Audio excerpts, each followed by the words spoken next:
Shalom untuk semua rekan-rekan di sini dan juga untuk rekan-rekan yang beribadah melalui live streaming. Tuhan memberkati, hadirat Tuhan juga menjamah rekan-rekan dimanapun Anda berada.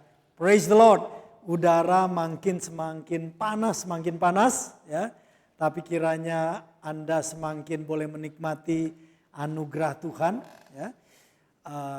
Pastikan supaya Pastor jangan lupa ini nasihat, banyak minum air putih ya atau air teh untuk cool down our body, jangan sampai kita mengalami dehidrasi ya. Kita butuh air secara tubuh, kita butuh juga air firman secara roh dan di dalam kita. Amin. Praise the Lord. Praise the Lord saudara.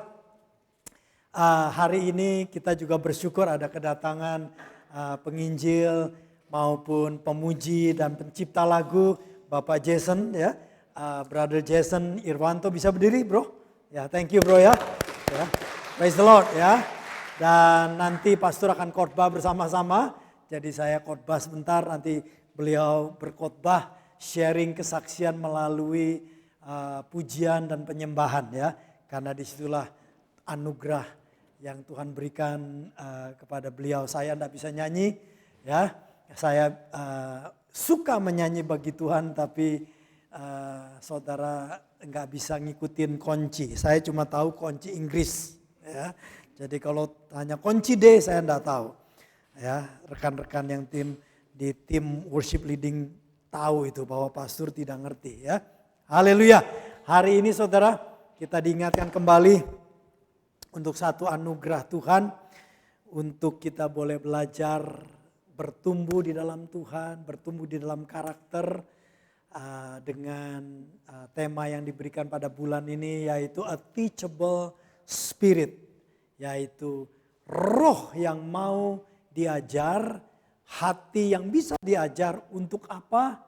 A teachable spirit yaitu supaya kita boleh bertumbuh di dalam pertumbuhan rohani, pertumbuhan karakter, dan ternyata saya melihat dalam firman Tuhan juga dibutuhkan a teachable spirit supaya kita mengalami pemeliharaan Tuhan. Tuhan mau pelihara kita. Ya, tapi salah satu cara yang Tuhan pakai yaitu melalui a teachable spirit ini. Adanya roh yang mau diajar, hati yang bisa diajar. Untuk kelanjutan pertumbuhan rohani dan karakter juga mengalami pemeliharaan Tuhan. Kita akan lihat di sini di dalam kisah Lukas pasal 5. Kisah Lukas pasal 5. Kita melihat bagaimana a teachable spirit itu sangat penting sekali di dalam pemeliharaan yang Tuhan berikan. Lukas pasal 5 kita akan baca di dalam kisah ini, satu kisah di Alkitab, pelajaran kehidupan. Karena memiliki a teachable spirit, maka mengalirlah pemeliharaan Tuhan. Ya.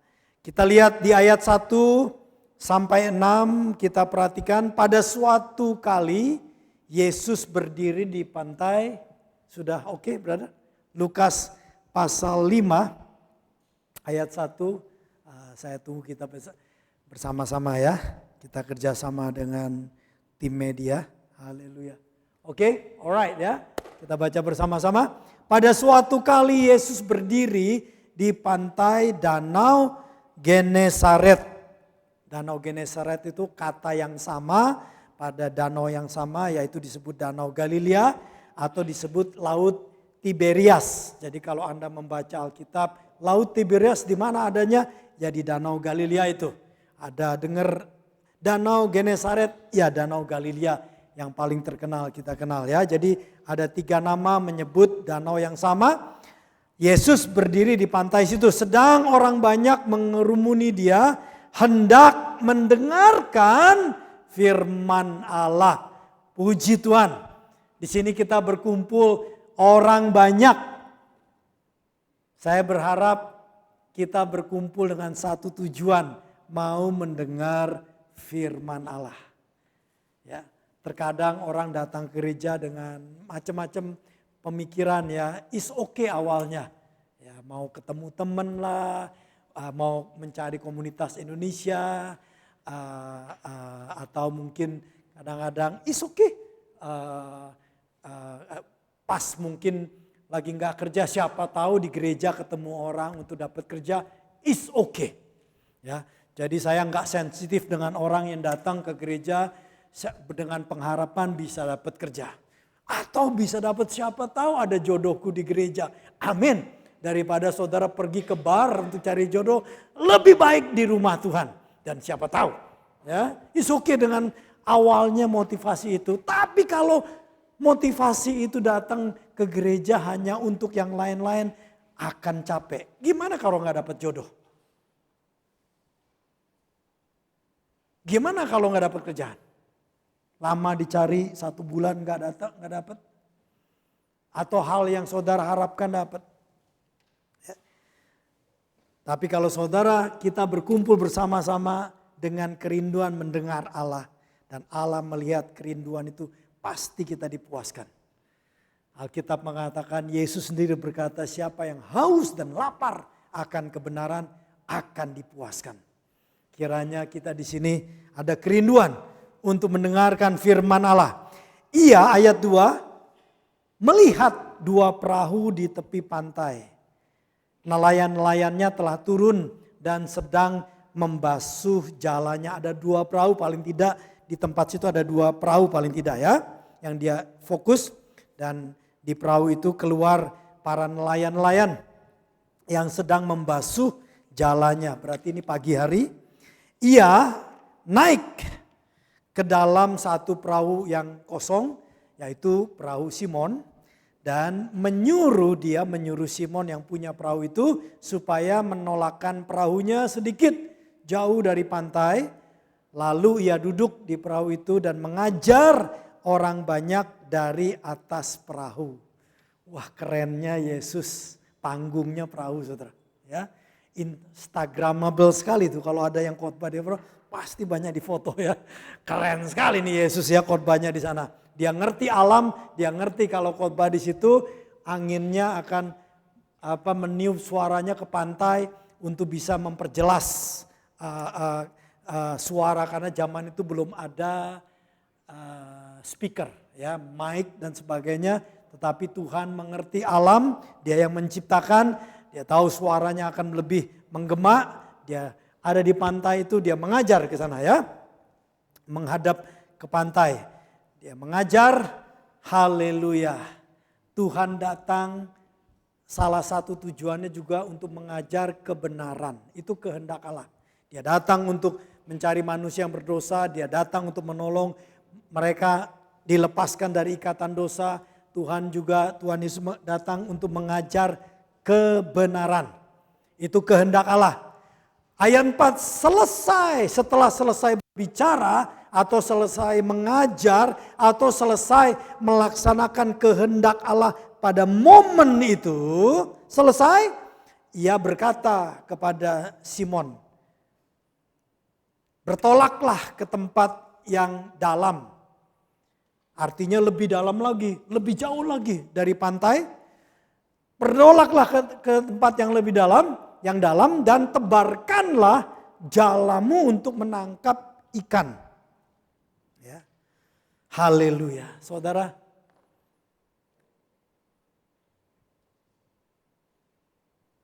Tuhan itu selalu berinisiatif. Dia yang mengambil inisiatif kepada Simon bawa perahu ini ke tempat yang dalam. Dan Simon tahu yang dalam yang mana. Dan tebarkan jala di tempat itu. Nah, kita perhatikan yang ngomong ini tukang kayu. Anak tukang kayu. Ngajarin nelayan sudah pengalaman. Petrus ini sudah pengalaman. Karena kalau apalagi zaman dulu, zaman sekarang pun sama, nelayan itu biasanya turun-temurun. Artinya dari kecil sudah diajarin. Mungkin umur 10 tahun dia sudah ikut sama bapaknya untuk menjadi nelayan membantu bapaknya. Jadi sudah ulung. Pada waktu ini kemungkinan dia berumur 20-an. Jadi paling tidak sudah 10 tahun dia sebagai orang yang belajar dan tahu bagaimana pengalaman menangkap ikan. Dan di sini orang yang dianggap bukan ahlinya mengajar orang yang berpengalaman, nggak masuk akal, saudara. Kemudian Simon menjawab, "Guru, telah sepanjang malam kami bekerja keras dan kami tidak menangkap apa-apa." Saudara, jawaban Simon ini bukan karena dia mau ngikutin tadinya. Tetapi karena engkau menyuruhnya, aku akan menebar jala juga. Kalau saudara perhatikan perkataan Simon ini, kalau dihubungkan dengan konteks berikutnya di bawah itu, ini bukan perkataan orang yang dengan senang hati nurutin, saudara.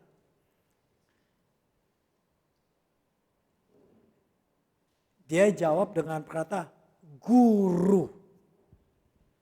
Nah, saudara, pada waktu itu Simon itu level pengenalannya kepada Yesus bukannya Tuhan.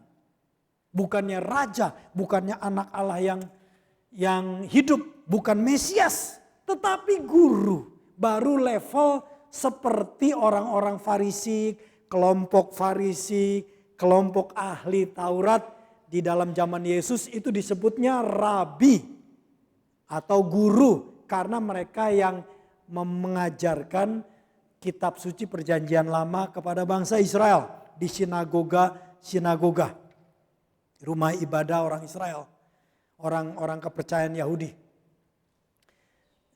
Jadi Yesus dianggap level guru.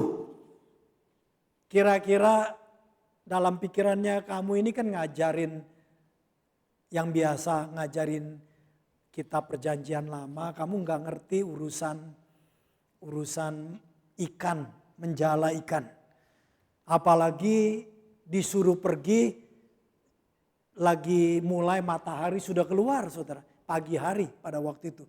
Tapi matahari sudah keluar. Secara normal orang menangkap ikan, menjala itu malam. Karena ikan udaranya kalau malam kan permukaannya lebih dingin, ikannya lebih enak gitu loh. Cari makan dan sebagainya. Tetapi sekarang disuruh pergi ke tempat yang dalam, suruh menjala lagi, padahal semalam kami bekerja keras. Kami sudah kerja keras. Dan kami tidak dapat apa-apa. Mungkin dalam pikiran Petrus, kamu siapa sih ngajarin? Siapa lo? Tapi kita bersyukur di tengah-tengah keadaan ini masih ada sedikit hati yang mau diajar. Jiwa yang mau belajar walaupun sedikit. Tetapi karena engkau menyuruhnya. Jadi jawaban ini rada kesel. Ya udah disuruh sih, gue lakukan. Kadang-kadang kita begitu kan. Ya kita lakukanlah karena disuruh pastor. Ya gue lakukan karena disuruh orang tua. Ya gue dilakukan karena disuruh atasan. Ini adalah sikap Petrus, ya karena kamu yang suruh, karena engkau yang suruh. Tadi dia ngomong guru sedikit hormat, sekarang dia ngomong engkau, lu yang suruh gue. Ya udah, lu yang suruh, gue kerjain juga deh. Kira-kira begitu attitude-nya. Tetapi itu sedikit benih daripada yang masih mau diajar. Walaupun sedikit, tapi Tuhan menghargai yang sedikit itu. Dia jawabannya, ya udah, aku akan tebar jala juga. Kemudian dia lakukan. Dan kita tahu ayat 6, dan setelah mereka melakukannya, mereka menangkap sejumlah besar ikan sehingga jala mereka mulai koyak. Jadi kita melihat sini bahwa pentingnya hati yang mau diajar. Roh yang bisa diajar walaupun cuma sedikit sangat penting. Kita melihat selain untuk pertumbuhan rohani kita belajar untuk pertumbuhan karakter. Ternyata kali ini kita melihat untuk mengalami pemeliharaan Tuhan. Saudara, seorang nelayan itu pergi menangkap ikan itu adalah hal yang serius, apalagi zaman dulu, saudara. Kalau mereka nggak dapat makanan sama sekali, itu bisa stres. Karena makanan mereka semakin tipis atau mungkin saja makanan mereka sudah terakhir kemarin habis. Jadi hari ini perlu nangkep nih. Kalau nggak makan anak-anaknya, keluarganya. Jadi ini menggambarkan keadaan yang sangat serius sebenarnya. Bagi seorang nelayan harus nangkep. Kami kerja keras untuk apa? Untuk nangkep, saudara. Untuk menghasilkan supaya ada makanan, ada pemeliharaan. Tetapi keadaannya ternyata tidak menghasilkan apa-apa. Tidak terjadi apa yang diharapkan. Tidak dapat. Tapi kita bersyukur. Di tengah keadaan itu ternyata masih ada sedikit telinga Simon Petrus, nelayan yang pengalaman, masih mau mendengar seorang yang bukan pengalaman di nelayan, tukang kayu. Kemungkinan besar Yesus belum pernah menjala menurut saya. Tuhan, kalau saya ngomong komen ya kalau salah ya. Tapi menurut saya ya, naik perahu dia sering. Tapi kalau menjala kayaknya bukan. Menurut saya ya. Gitu. Kalau mancing mungkin pernah. Kalau menjala enggak. Ya kalau Tuhan kalau salah komen. Ya. Paling tidak yang jelas di Alkitab bahwa dia dikenal sebagai tukang kayu. Anak tukang kayu. Sangat dikenal. Sampai orang-orang merasa kecewa. Kok anak tukang kayu mau ngajarin aku gimana sih katanya. Ada yang pernah kecewa dengan Yesus ketika Yesus mengajarkan kebenaran. Masa anak tukang kayu mau ngajar. Ya. Nah sekarang tukang kayu mau ngajar, ahli nelayan yang pengalaman, bersyukur Petrus masih sedikit ada. Masih mau dengar dan mulut Petrus masih ada sedikit bicara yang benar. Walaupun awalnya sepanjang malam kami bekerja keras dan kami tidak dapat apa-apa. Tetapi karena engkau menyuruh, aku kerjakan juga deh. Ya. Masih ada sedikit dia ngomong yang benar. Hatinya masih mau tunduk sedikit dan mau bertindak. Dia pergi ke tempat yang lebih dalam. Dia lempar dan kita melihat ternyata menangkap koyakan ya, ikan yang besar dan terkoyak jalannya. Dan keadaan yang luar biasa dia syok saudara. Dan kita tahu setelah itu kita tahu kejadian ini membuat dia rasa bersalah yang luar biasa. Ayat 7 dan 8. Lalu mereka memberi isyarat kepada teman-temannya di perahu yang lain supaya mereka datang membantunya. Dan mereka itu datang, lalu mereka bersama-sama mengisi kedua perahu itu dengan ikan hingga hampir tenggelam. Jadi bayangin begitu banyaknya pemeliharaan Tuhan. Ayat 8, ketika Simon melihat hal itu, ia pun tersungkur di depan Yesus. Dan berkata, bukan lagi guru, tetapi apa saudara? Siapa saudara? Tuhan. Dari guru naik jadi Tuhan. Sekarang dia melihat ada sesuatu yang ajaib. Dari perkataan Yesus. Nasihat Yesus. Permintaan Yesus. Ada sesuatu yang ajaib. Sampai dia tersungkur. Dan berkata, Tuhan, pergilah daripadaku. Karena aku seorang berdosa. Kita lihat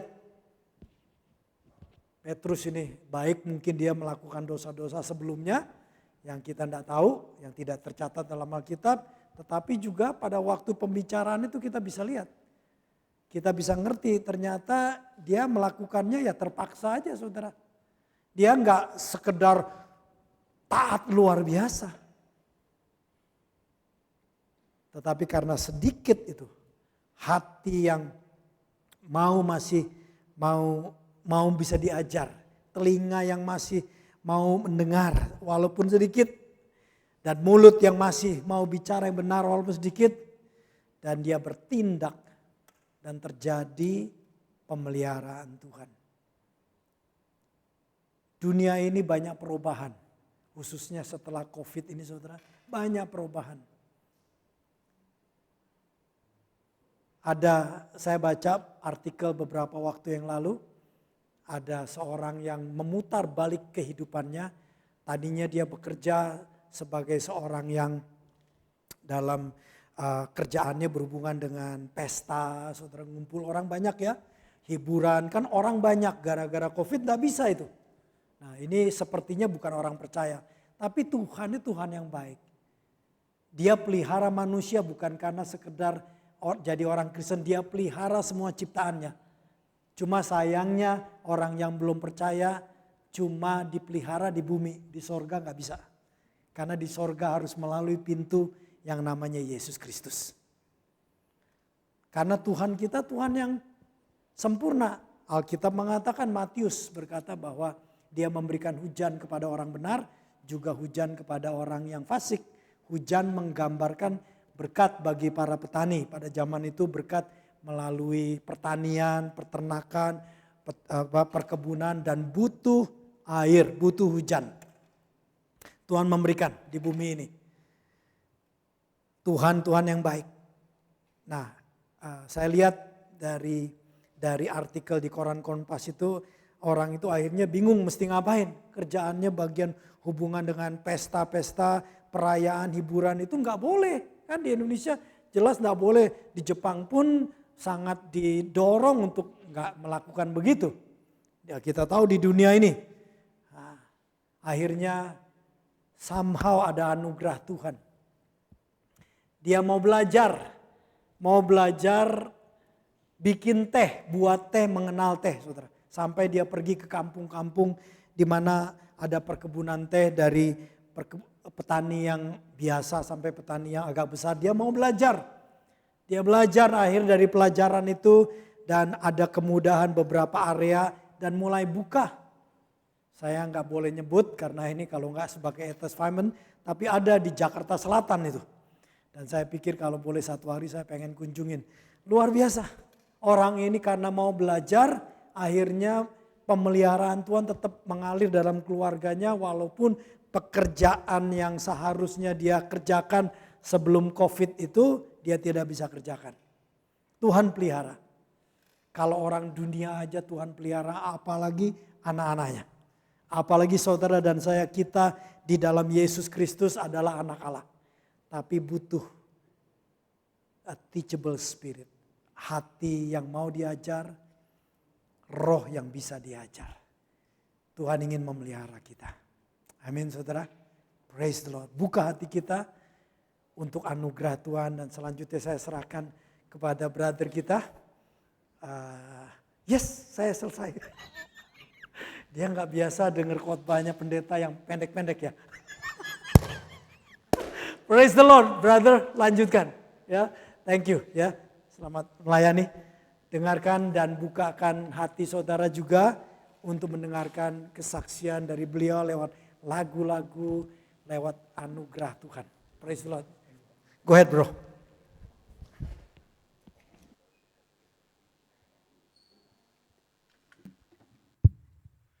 Iya, berikan segala kemuliaan bagi nama Tuhan Yesus saudara. Pertama-tama saya mengucapkan terima kasih kepada Pastor Caleb dan seluruh sidang jemaat Tuhan yang sudah memberikan kesempatan kepada saya untuk melayani hari ini. Ada pepatah mengatakan tidak kenal maka tidak kenal ya. Udah lama di Jepang mungkin ada bingung sama pepatahnya. Mungkin banyak yang belum kenal dengan saya. Saya ini pada awal pelayanan saya seorang penulis lagu dan saya juga seorang produser musik yang memproduksi beberapa penyanyi. Tahun 2006 saya ciptakan lagu pertama saya saya berikan kepada Maria Sandi dengan judul Sentuh Hatiku. Tahu lagunya nggak? Coba gimana lagunya? Kayaknya nggak usah ya, ini nggak nyambung kiri kanan suaranya ya. Lagu kedua saya tulis buat Angel Peter dengan judul Kau Selalu Punya Cara. Tahu nggak? Gimana? Ya betul, pintar. Lalu saya tulis lagu buat Mike Mohede, Ku Perlu Kau Tuhan. Lalu ada Gisela Anastasia, Hatimu Ada Bagiku. Lalu ada Judika, Kasih Bapa dan Hilang Tanpamu. Dan akhirnya 2012 saya keluarkan lagu lagi dengan Maria Sandi untuk RCTI, itu Waktu Tuhan dan Kasih Tuhan. 2014 untuk pertama kalinya saya pegang seorang anak yang gak bisa melihat, yaitu Gracia Epifania. Saya tulis lagu Walau Ku Tak Dapat Melihat, kami duet berdua, dan Ku Tetap Setia yang seperti wanita, bukan seperti waria ya, bukan.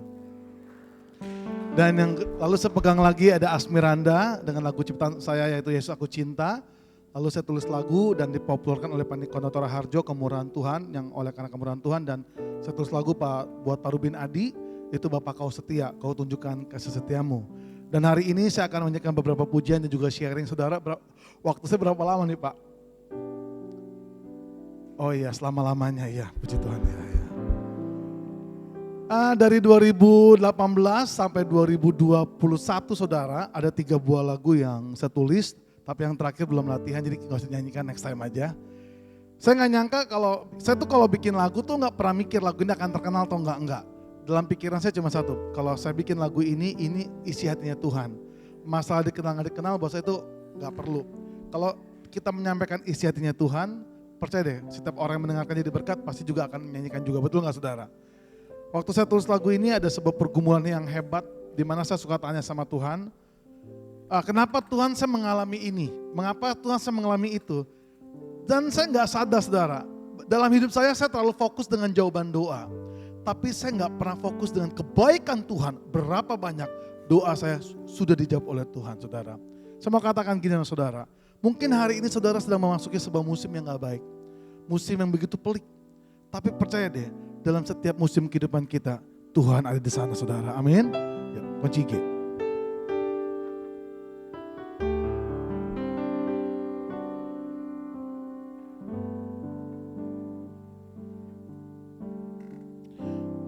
Musim akan selalu berganti, kasih Tuhan tetap abadi, tak akan berubah sampai selamanya. Ku tetap percaya, ku yakin Tuhan memberkati,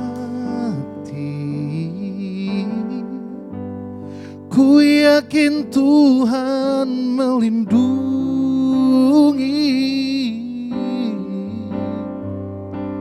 burung di udara Tuhan pelihara, karena kasih-Nya.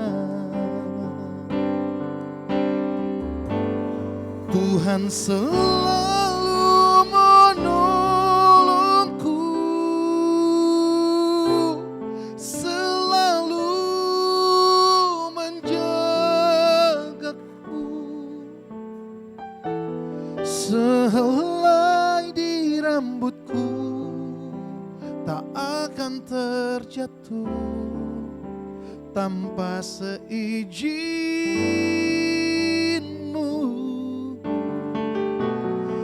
Tuhan selalu menolongku, selalu menjagaku. Dia mengenyangkanku dan peliharaku seumur hidupku. Yuk sama-sama naikkan pujian ini. Musim akan selalu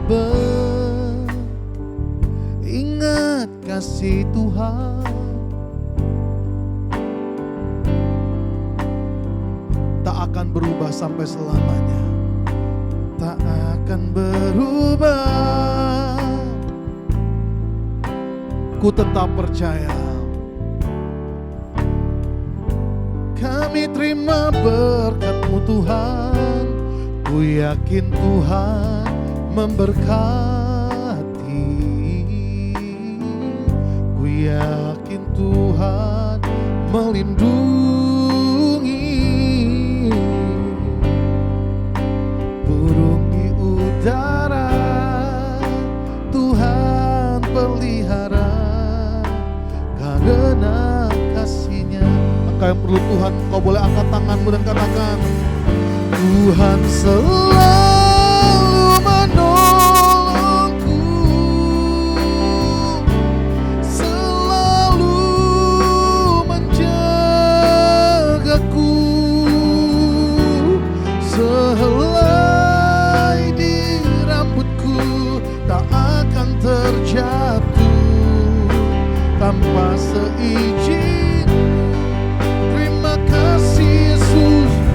Tuhan selalu menolongku,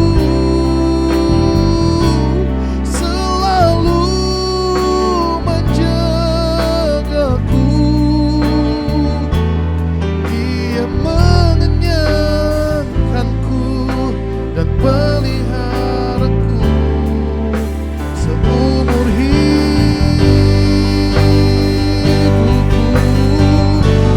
Tuhan selalu menolongku, selalu menjagaku, sehelai di rambutku tak akan terjatuh tanpa seizin-Mu. Tuhan selalu menolongku, selalu menjagaku. Dia mengenyangkanku dan peliharaku seumur hidupku. Dia mengenyangkanku dan peliharaku.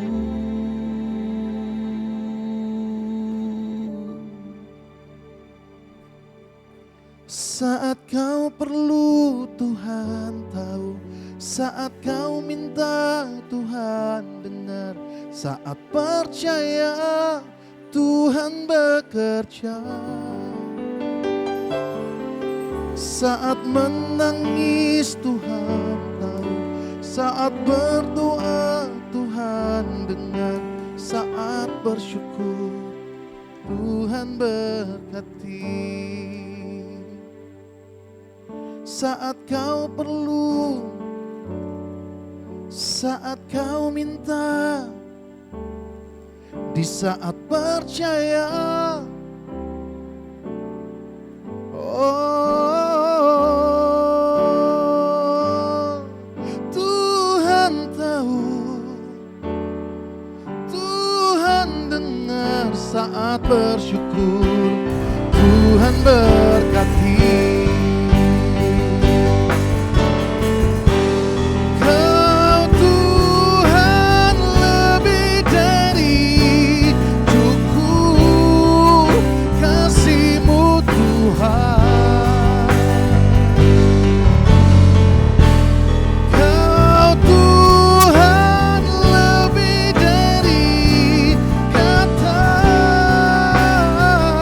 Janjimu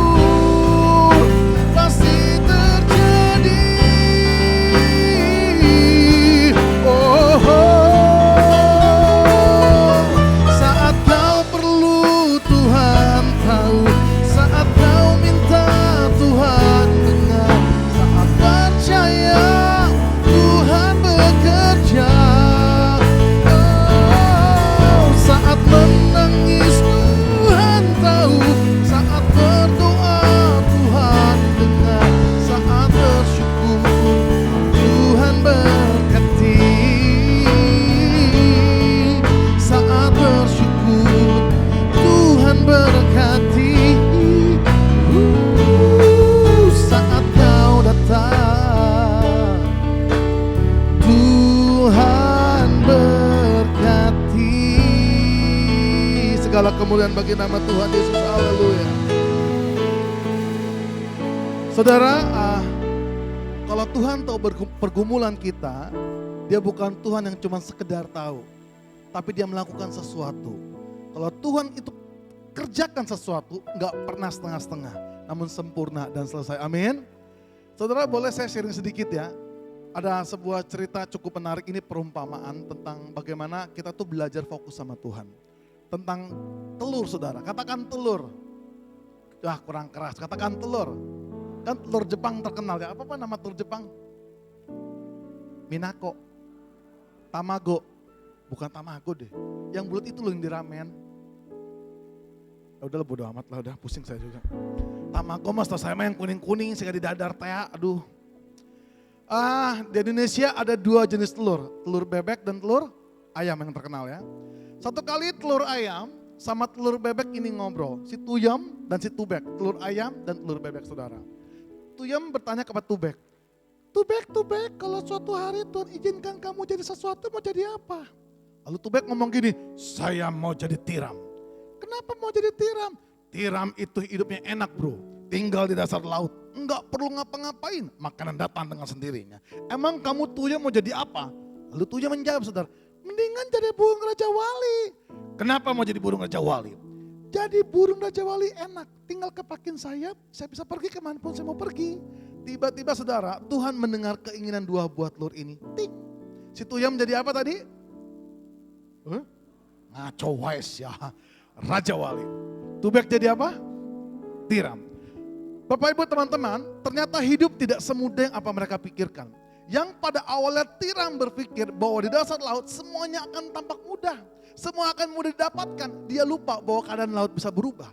Mungkin ada gempa bumi, mungkin ada tsunami. Tiba-tiba waktu ada kejadian itu saudara semuanya, tiba-tiba sumber makan itu pergi entah kemana. Tetapi karena tiram cuma berfokus kepada dirinya sendiri, bahwa saya nggak perlu kerja keras untuk mendapatkan makanan saya, dia celangap berhari-hari nggak makan saudara. Coba saudara testing saudara, celangap hari ini 4 jam aja. Masuk angin nggak? Masuk angin. Kalau saudara masuk angin, masih ada tolak angin saudara. Tiram nggak bisa minum tolak angin saudara. Dia celangap berhari-hari nggak makan. Akhirnya dia mati. Bagaimana nasib burung Raja Wali? Memang keadaan langit terkadang tidak bersahabat. Ada namanya topan, badai, awan hitam, mendung, hujan badai saudara. Tetapi berbeda responnya. Waktu Raja Wali menghadapi badai dalam hidupnya, ini kuncinya. Dia hanya fokus kepada Tuhan. Kalau Tuhan sudah menjadikan dia seekor burung Raja Wali, maka Tuhan juga yang akan memberikan kemampuan untuk dia menghadapi badai. Saya mau tanya sama saudara semuanya, Raja Wali kalau ketemu badai tambah naik tambah turun. Coba ngomong sama kiri kanannya, jangan jadi burung pipit.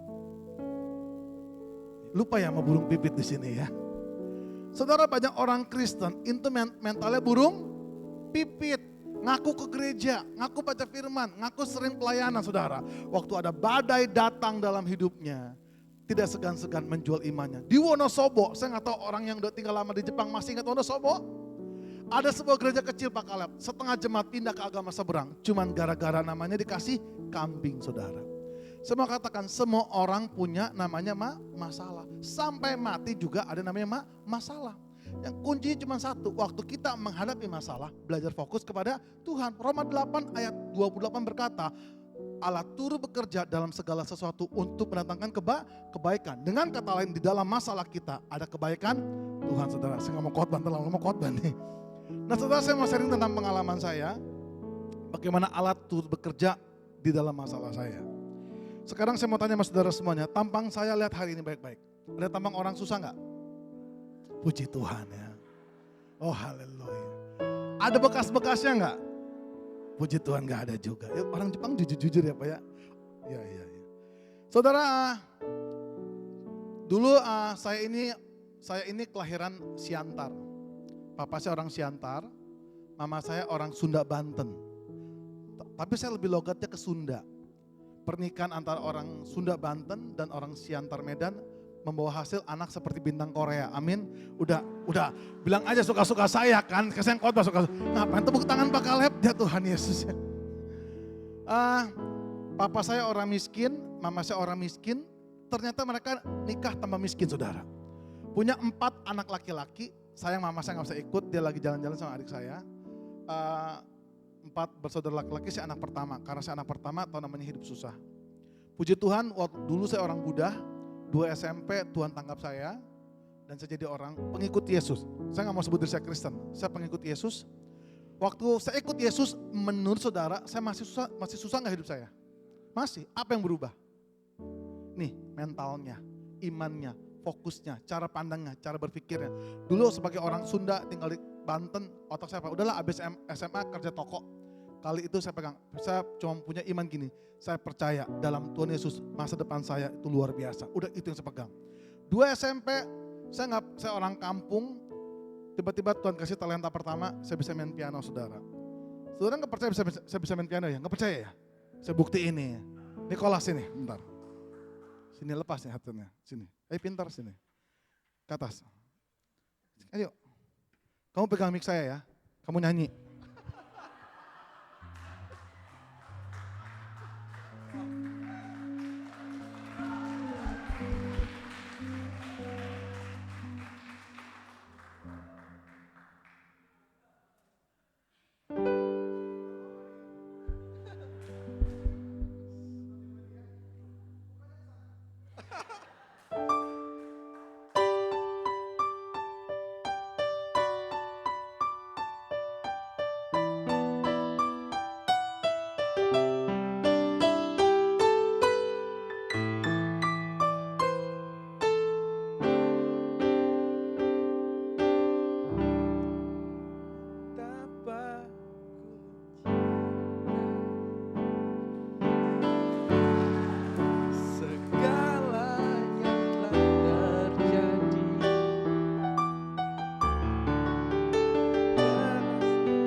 Nik, kamu tuh luar biasa loh Nik. Koko aja nyanyi sampai suara tinggi gak ada yang tepuk tangan loh. Kamu baru betapa orang udah teriak-teriak kamu tuh udah bakal jadi artis kayaknya. Dari saya main piano, kan Tuhan kasih talenta kedua, saya bisa ciptain lagu. Makanya keluar lagu-lagu rohani. Ya, yang saya mau bagikan adalah bagaimana saya menemukan bakat menyanyi saya saudara. Karena menurut sebagian orang Chinese gak mungkin bisa nyanyi dan gak mungkin punya suara tinggi. Kenapa saya bisa nyanyi? Karena ketemu namanya bukan malampir, masalah saudara ya. Saudara mikunya kira bingung, gitu ya. Jadi waktu SMP tahun 1995, mau pindah ke SMA, di daerah saya Rangkas Bitung gak ada SMA swasta. Saya ngomong gini sama mama saya, nanti SMA saya ke Jakarta aja ya. Lalu mama saya ngomong gini, aduh mama teh gak punya duit, gitu juga. Udahlah di Rangkas aja, itu ada SMA negeri, bagus. Mama teh ngaco. Kalau SMA negeri orang tampang ke SMA jarang ada. Ya tapi mama gak punya duit, kalau lu ke Jakarta belum uang kos, belum nanti uang makan, lu doain pacaran, gitu juga. Udah di sini aja. Saudara saya gak punya pilihan, by the way ini masuk YouTube gak ya? Masuk YouTube gak? Bioskop. Ngomong di sini Indonesia gak jelas, masuk ya? Facebook gak apa-apa lah, kalau YouTube kan ada jejak digital gitu loh. Gak apa-apa bercanda. Saya kan harus atur omongan saya gitu. Akhirnya saudara, saya datangnya sebuah SMA negeri yang terbaik di Rangkas Bitung. Rangkas Bitung tuh kota kecil di Banten pokoknya, hampir orang banyak yang gak tahu. Saya ngomong gini, Ibu punten, saya mau nanya, ini kelas 1 SMA yang daftar berapa orang? Itu ngomong apa? 1000 orang, buset. Tampang kayak saya Bu, sipit putih kemerah-merahan seperti Raja Daud berapa orang? 4 orang, aduh Yesus. Dari 1000 orang cuma 4 orang Chinese saudara, yang 3 lagi orang Ambon, Batak, Manado, 7 orang campuran gak jelas pokoknya. Karena saya gak punya pilihan, saya akhirnya sekolah. Tahu gak, pertama kali saya ikut penataran pada siswa baru, zamannya sekarang apa ya, Blue Ospek. Sama lah Ospek ya. Tiba-tiba 3 senior saya yang di pintu gerbang, manggil saya seperti ini. Cina gendut, sin lo kata juga. Karena saya merasa Cina gendut, bodohnya saya hampir saudara. Dengan muka gak berdosa lagi, saya ngomong gini, ayah naon ada apa panggil-panggil saya? Anak baru di dia, anak baru di sini. Pan orang Sunda mah kalau ngomong iya mah heeh. Kalau orang Semarang mah heeh, beda saudara. Saya bilang heeh, saya bilang gitu. Kita punya lagu baru buat anak baru. Mau denger nggak? Menurut saudara, anak baru dikasih lagu baru seneng nggak? Seneng. Lagunya nggak enak. Masa lagunya begini? Cinaleng, cinaleng makan babi sekaleng enggak habis ditempeleng. Ini lagu rada aneh saudara. Bukankah babi itu enak, amin? Babi katsu enak loh Pak, ramen ican enak. Saudara saya nggak bisa ngomong apa-apa. Saya pulang ke rumah, saya marah-marah sama mama saya. Apa mama saya bilang? Pasti dikatain Cina. Mama saya ngomong apa? Emang lu Cina, mau ngomong apa lagi? Bersyukur aja jadi orang Cina. Bersyukur bagaimana mah? Bersyukur jadi orang Cina punya mata sipit juga. Apa hubungannya sama sipit? Makin sipit makin fokus ke juga. Aduh, itu mau omongannya emak-emak saudara. Mama saya ngomong apa? Kalau jadi anak Tuhan, jangan suka fokus dengan hal-hal yang gak baik. Jangan suka fokus dengan hal yang gak enak didengar. Fokuslah dengan belajar. Kalau kamu belajar pintar, teman-teman kamu bisa terima kamu. Masuk akal gak? Masuk akal. Yang pertama saudara, waktu saya menghadapi masalah, saya belajar giat-giat luar biasa matematika. Pintar? Pintar. Fisika, kimia, biologi, matematika, agama gak pernah di bawah 9 saudara. Cuma bahasa Inggris 2 dan 3 itu aja saudara. Karena saya ini beneran Pak Kaleb bahasa Inggris saya super bego on beneran. Saya ngomong excuse me baru 7 tahun terakhir ini. Dulu gak bisa. Lu ngomong excuse me gini, I kiss me. Bener super bolot sih yang gak bisa. Nah saudara tahu, saya belajar mati-matian, saya kasih contek ke teman-teman saya kasih tahu ilmu-ilmunya, diterima gak akhirnya? Enggak. Saya ikut pencinta alam, ikut OSIS, pramuka, gak diterima. Dan di sekolah saya nggak ada yang manggil saya Jason, Irwanto, nama cari saya akun nggak ada. Kalau yang ketawa pasti ngerti ini. 2 tahun tau nggak panggilan saya apa? Hei, ada yang datang tuh, Cut Fat Kai. Kurang ajar siluman babi saudara. Mendingan Sun Gokong atau siluman monyet lebih bagus. Saudara, 2 tahun saya tidak membalas dengan kejahatan. Pipi saya udah ditampar kiri kanan tetap saya nggak balas. Ingat baik-baik. Kalau kita menghadapi masalah, bagian kita bukan membela diri, biar Tuhan membela hidup kita saudara. 2 tahun kemudian, tiba-tiba diadakanlah lomba nyanyi dangdut.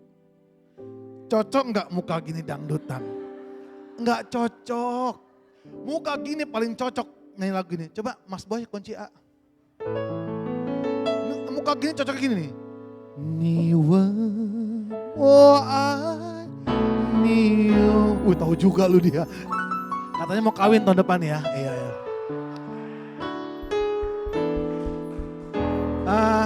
Itu cocok saudara, dangdutan nggak cocok. Lalu itu Roh Kudus saya bilang gini, Dut ikutan audisi. Ya udah, dulu kan saya gendut saudara 110 kilo.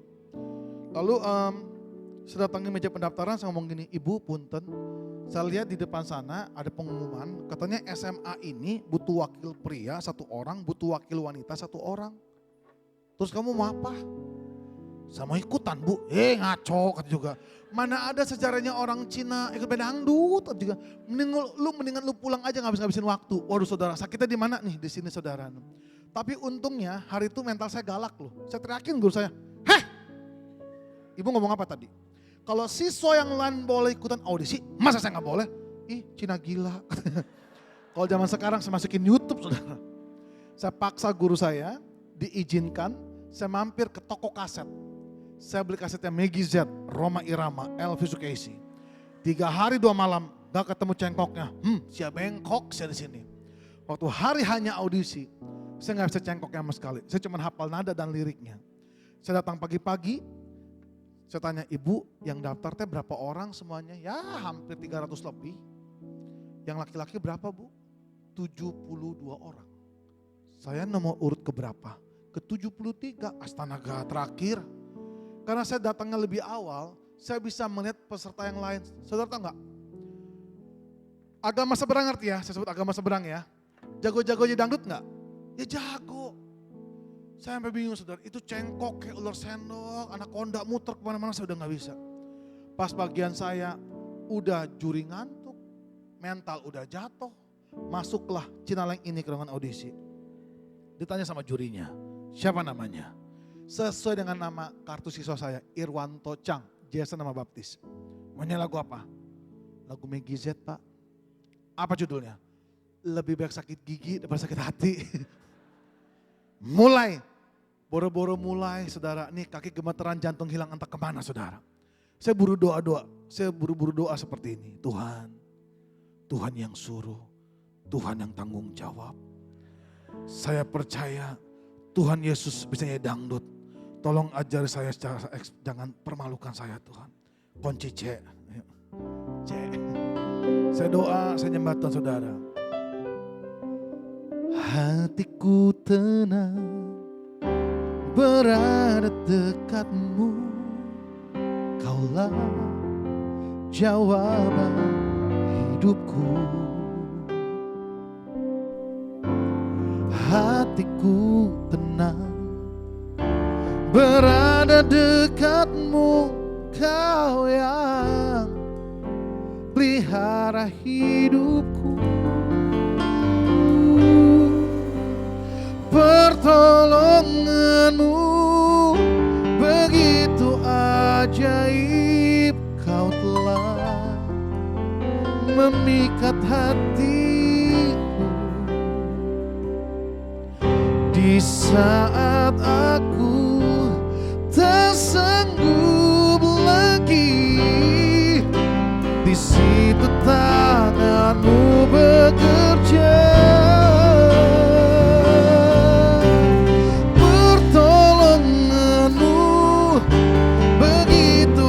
Ajaib, Kau telah memikat hatiku.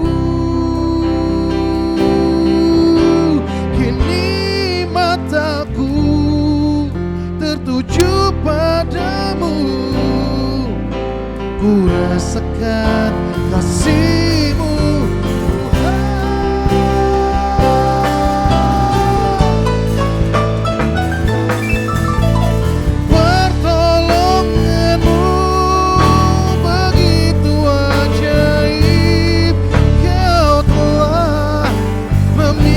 Hatiku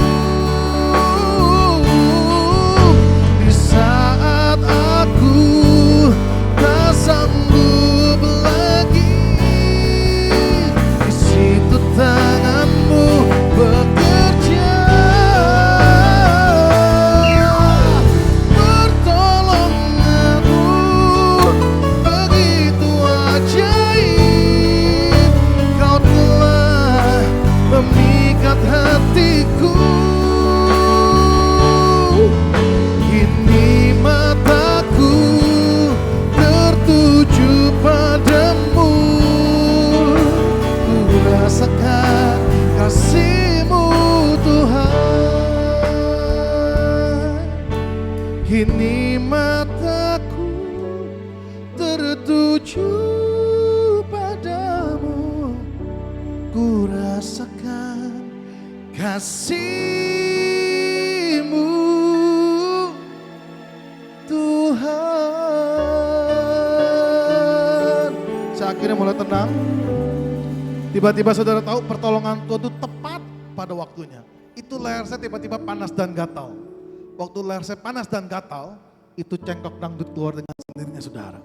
Saya gak pernah menyangka saya terpilih jadi wakil pria, dan akhirnya sampailah ke grand final, dan saya pulang membawa juara pertama pria. Saya mau tanya sama teman-teman yang di Jepang nih, pernah dengar orang Cina nyanyi dangdut enggak? Mau denger enggak? Yang mau katakan mau, yang mau katakan iya, yang mau katakan Mau lagu apa Pak Kaleb? Loh jangan begini, saya kasih pilihan deh ya. Mau lagunya Tuhan Yesus baik didangdutin, sayang disayang, atau Yesus kekasih jiwaku? Hah? Yang jelas nih, apa? Yes, Coach C. Saya coba ya, saya coba ini beneran, saya coba nih. Soalnya ini kebanyakan makan ramen ini ya, micin di mana-mana nih. C ya, jangan dulu aja Pak, udah gak tahan ya pengen goyang ya. C ya, saya coba ya. Mukanya biasa aja, tenang, saya belum mulai, belum. Gak usah Pak, C ya. Yesus kekasih jiwaku, sungguh ku percaya padamu. Karena kasih-Mu padaku, Kau tebus dosaku.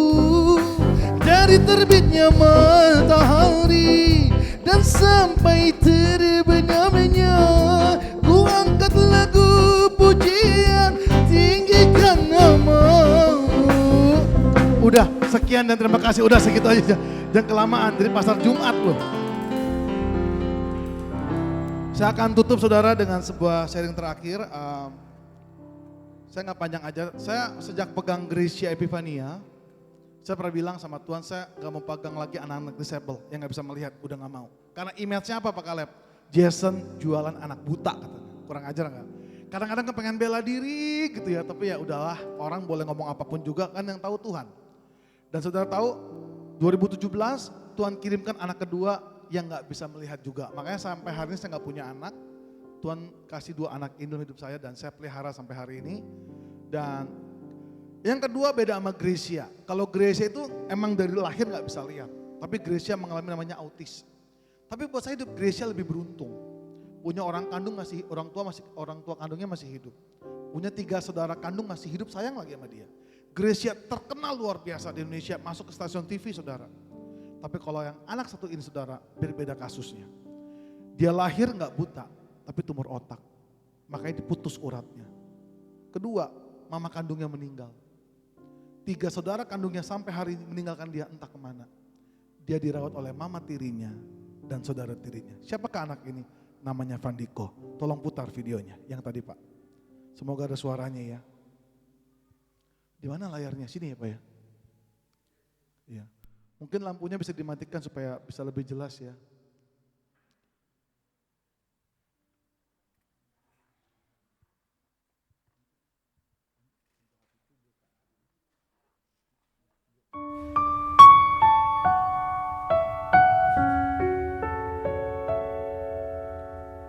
Bisa.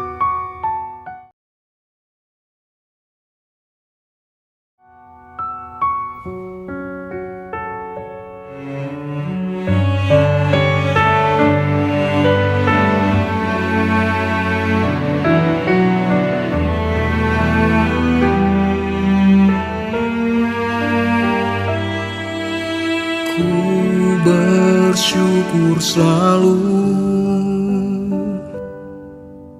dalam kelemahanku, ada rencana yang indah Kau berikan bagiku. Saya bacakan kisahnya dengan lengkap. Ku bersyukur selalu Kepala besar dan bola mata gak stabil. dalam kelemahanku, Sulawesi Selatan gak ada rumah sakit yang bisa ada rencana yang indah Kau berikan bagiku. dokter bilang sama Saat keadaanku tak sejalan denganku, tetap hatiku bersyukur Kau Tuhan yang terbaik. Saat sekelilingku tak mengerti hidupku, tetap hatiku bersyukur Kau Tuhan yang terbaik.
hatiku bersyukur, tetap hatiku bersyukur, tetap. 2017 bulan Oktober. Apa yang saya khawatirkan akhirnya terjadi. Waktu saya sebar video ini di YouTube saya, ada 2 orang hamba Tuhan yang mengaku diri pendeta dan gembala ngomong gini, Pak Jason, kayaknya Pak Jason spesialis anak-anak buta ya. Saya akan kirimkan Bapak deh si buta diri gua hantu katanya. Saya pengen balas sebenarnya, Bapak yang pegang monyetnya ya, tapi saya nggak lakukan. Enggak. Saudara boleh jujur nggak? Mungkin dalam hidup kita banyak orang yang ngomong kita nggak baik, ngomong sesuatu yang nggak layak untuk diperdengarkan dan dibicarakan. Tapi saran saya, lebih baik kita belajar untuk diam. Jangan ambil bagian kita untuk membalas. Itu miliknya Tuhan. Saya belajar diam, saya cuma bisa nangis sendirian. Saya bilang, Tuhan ini bukan maunya saya, ini maunya Tuhan. Tapi saudara tahu nggak, Tuhan itu memang ada. Dan Tuhan itu bekerja luar biasa. Satu kali Fandi tinggal di rumah saya di BSD, karena ada pelayanan di Jakarta. Saya ngomong berdua sama dia, Fandi, pas gak ada mamanya. Kamu tahu gak, Gracia dapat mujizat loh, mata kirinya mulai bisa lihat. Siapa tahu Tuhan juga bisa melakukan hal yang sama. Tahu gak saudara, ini anak jawabannya luar biasa. Fandi ini bisa diajak ngobrol, kalau Gracia gak bisa, karena anaknya autis. Dia cuma nangis, nunduk ngomong gini, kalau Jason, Fandi gak pernah berdoa untuk bisa melihat. Melihat atau tidak melihat, tidak akan mengubah rasa syukur dan cinta Fandi sama Tuhan. Fandi cuma doa setiap hari, biar Tuhan pakai hidup Fandi. Kasihan kok mama tiri Fandi, saya gak ngerti hidupnya hari itu. Kok tahu gak, dulu papa kaya raya kok, punya hotel sama toko emas. Tapi papa sering main perempuan, karyawan, istri orang, tetangga, dibawa ke rumah. Kalau mama tiri Fandi gak mau masakin, melayani papa, dihajar kok. Dulu pernah tengah malam, jam 12 malam, pukul, kepala dihajar ke tembok. Fandi mau jalan gimana? Mau belain gimana kok? Jalan aja udah dituntun sama mama. Sekarang kita udah bangkrut kok. Kok tau gak? Papa stroke kok. Semua habis, toko udah gak ada. Hotel udah gak ada. Sekarang kasihan, mama tiri Fandi harus jualan roti 800 perak. Setiap pagi harus bangun jam 2 untuk mencukupi 4 orang anak dan 1 suami yang sudah menyakiti hatinya. Cuman dengan suara ini kok, Fandi mau melayani Tuhan dan Fandi mau bantu keluarga ini. Saudara, saya belajar dalam kehidupan saya terkadang tidak mengucap syukur dengan apa yang saya punya. Terlalu sibuk dengan keinginan saya. Ternyata mujizat yang terbesar, banyak orang salah fokus. Mujizat itu harus sembuh, sakit harus sembuh, harus jadi orang kaya, orang diberkati, naik pangkat dan segala macamnya. Ternyata mujizat yang terbesar adalah bukan ketika saya melihat Fandi dan Gracia bisa melihat. Tetapi mujizat yang terbesar dalam kehidupan seorang manusia adalah ketika dalam keadaan lembah kelam, lembah air mata, keadaan kehilangan, dalam keadaan terpahit dalam hidupmu, engkau tetap bisa mengangkat tangan dan kau berkata, Tuhan itu tetap baik selama-lamanya. Itulah mujizat yang sebenarnya, saudara. Saya melihat di antara kita ada yang menangis, ada yang sedih. Saya mau bilang, jangan sedih lagi. Saya ini bukan nangis saudara, tapi saya bersyukur kepada Tuhan. Dalam proses yang pernah saya alami di tahun 2021, dalam masa terberat dalam hidup saya, di mana seorang banyak dihajar, saya dihakimi. Tapi saya ingat Fandi saudara, dia ngomong apa? Kok Jason, semua orang boleh meninggalkan. Semua boleh hilang sama hidup kita. Tapi selama kepercayaan kita penuh sama Tuhan, kita tidak pernah kehilangan apapun. Sebab itu hiduplah karena percaya, bukan karena melihat. Apa yang kau lihat, apa yang kau dengar bisa menakutkan. Yuk semuanya bangkit berdiri sama-sama yuk. Kita angkat tangan kita. Kau tunjukkan kasih setiamu, kau menyediakan yang ku perlu.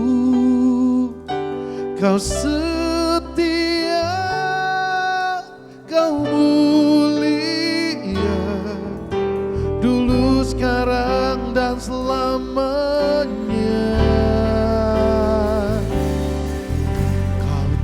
tunjukkan kasih setiamu, Kau menyediakan yang ku perlu. Kau setia, Kau mulia, Bapa, Kau setia. Kau tunjukkan,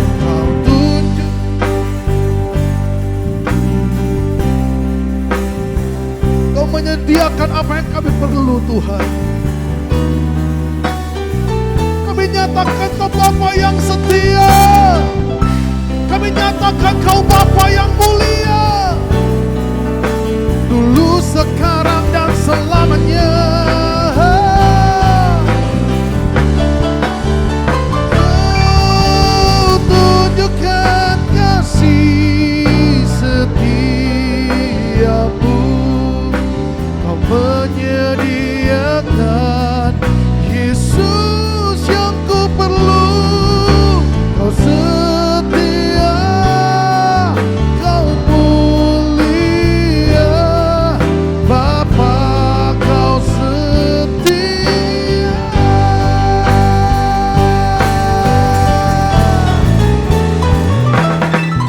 Kau tunjukkan kasih setiamu, Kau menyediakan yang ku perlu. Kau setia, Kau mulia. Terima kasih Tuhan.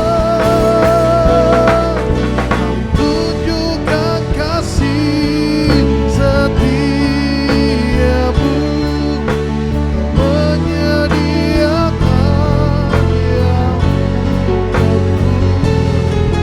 Kau setia, Kau setia, Kau setia, Kau mulia, Kau setia, Kau mulia, Bapa,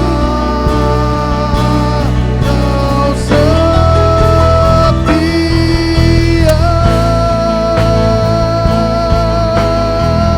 Engkau Tuhan yang setia, Tuhan yang mulia, Tuhan yang mengerti dan peduli. Dia sungguh ada dan melihat setiap pergumulan. Jangan takut, jangan khawatir, jangan bimbang, ada Yesus yang peduli. Oh, terima kasih Tuhan, Kau segalanya. Semua yang letih dan lesu, semua yang berbeban berat, datang pada Yesus dan berseru, Yesus, kami perlu tangan-Mu, kami perlu kuasa-Mu. Oh,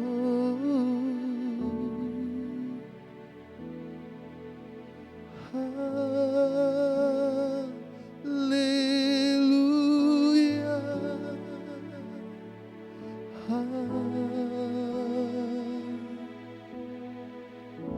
kami bersyukur Tuhan. Haleluya.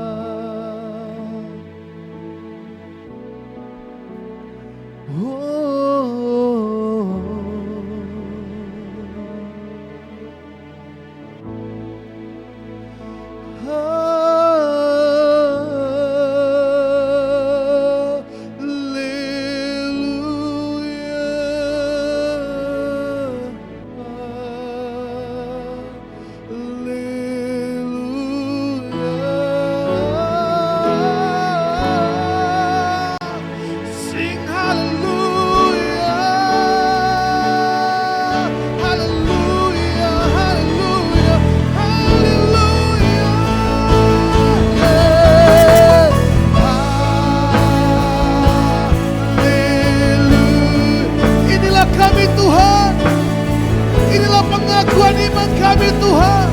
Selama-lamanya Engkau tetap Tuhan yang terbaik. Terima kasih Yesus. Oh,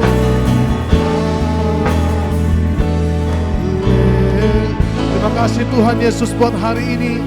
Tuhan yang sudah hadir dan kehadiran membawa sebuah jamahan yang luar biasa. Kami yang lemah dikuatkan, kami yang sakit disembuhkan, kami yang berbeban berat memberikan jalan keluar. Mungkin hari ini kami datang tidak ada lagi harapan, rasanya nggak ada dasar lagi berharap. Namun firman Tuhan berkata, tetap percaya apa yang kita percayai. Tuhan menolong tepat pada waktunya. Tuhan sanggup mengangkat hidup kita. Tuhan berkati jemaat di tempat ini Tuhan. Bapak Gembala dan sedang jemaat Tuhan. Hati Tuhan ada bagimu. Hati Tuhan ada bagi gereja ini. Dan ingatlah, Tuhan menyertai engkau. Apapun yang kau kerjakan, Tuhan buat berhasil. Yang percaya sama-sama katakan, amin. Selamat siang, Tuhan berkati. Amin, amin. Amin. Berikan sekali lagi tepuk tangan buat Tuhan. Amin. Thank you Lord. Thank you brother. Thank you, thank you, thank you. Praise the Lord. Haleluya. Saya percaya kepada kita masing-masing Tuhan bicara. Tadi pastor diingatkan waktu pas tadi sebelum 1-2 menit tadi. Melalui ibadah ini saya percaya Tuhan berbicara. Ada hal-hal yang mungkin spesial juga untuk saudara. Kalau boleh saudara sharing, kalau enggak saudara simpan di dalam note, saudara ingat apa yang Tuhan bicara kepada saudara di dalam ibadah ini. Dan kalau saudara merasa ingin menjadi berkat dan memberkati, tulis di Instagram Anda atau di YouTube Anda atau di media sosial Anda. Bagaimana Tuhan memberkati Anda, Tuhan berbicara, ada jamahan Tuhan pada waktu kita beribadah bersama-sama di sini.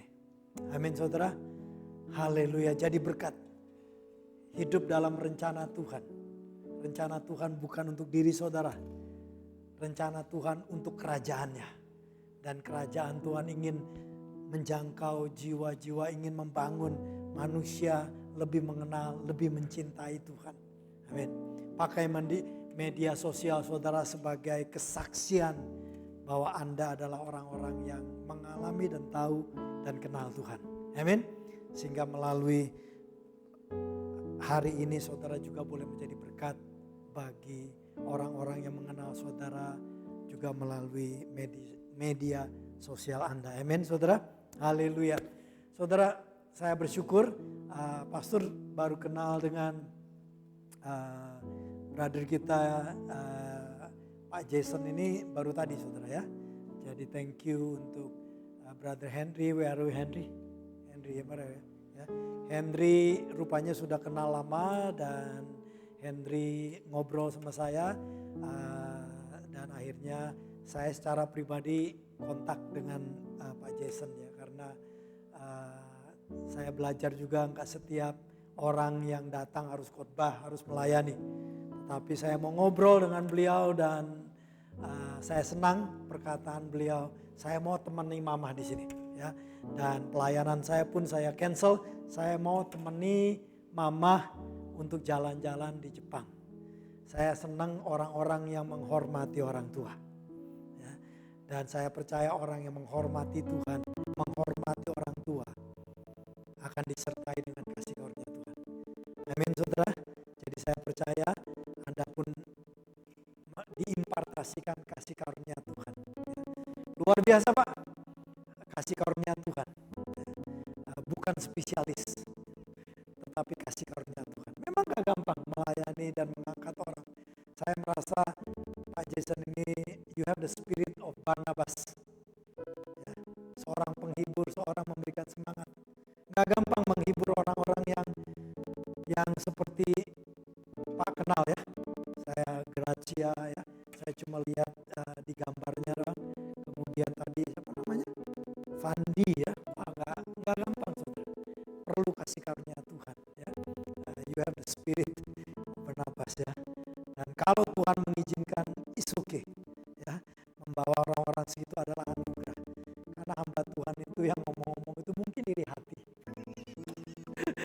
Ya, karena nggak gampang saudara. Tapi saya bersyukur ada Pak Jason dan mungkin keluarga yang boleh diberikan anugerah untuk mengalirkan talenta Tuhan melalui orang-orang yang tidak dianggap oleh dunia ini. Tetapi di dalam kerajaan Tuhan talenta itu luar biasa. Haleluya. Dan di sini banyak talenta juga, pakai talenta yang Tuhan berikan. Saudara sehat, kita boleh sehat, minta anugerah Tuhan. Haleluya. God is so good today. God is so good forever. Haleluya. Amin. Haleluya. Haleluya. Praise the Lord. Praise the Lord. Haleluya. Haleluya. Saya akan serahkan kepada our sister.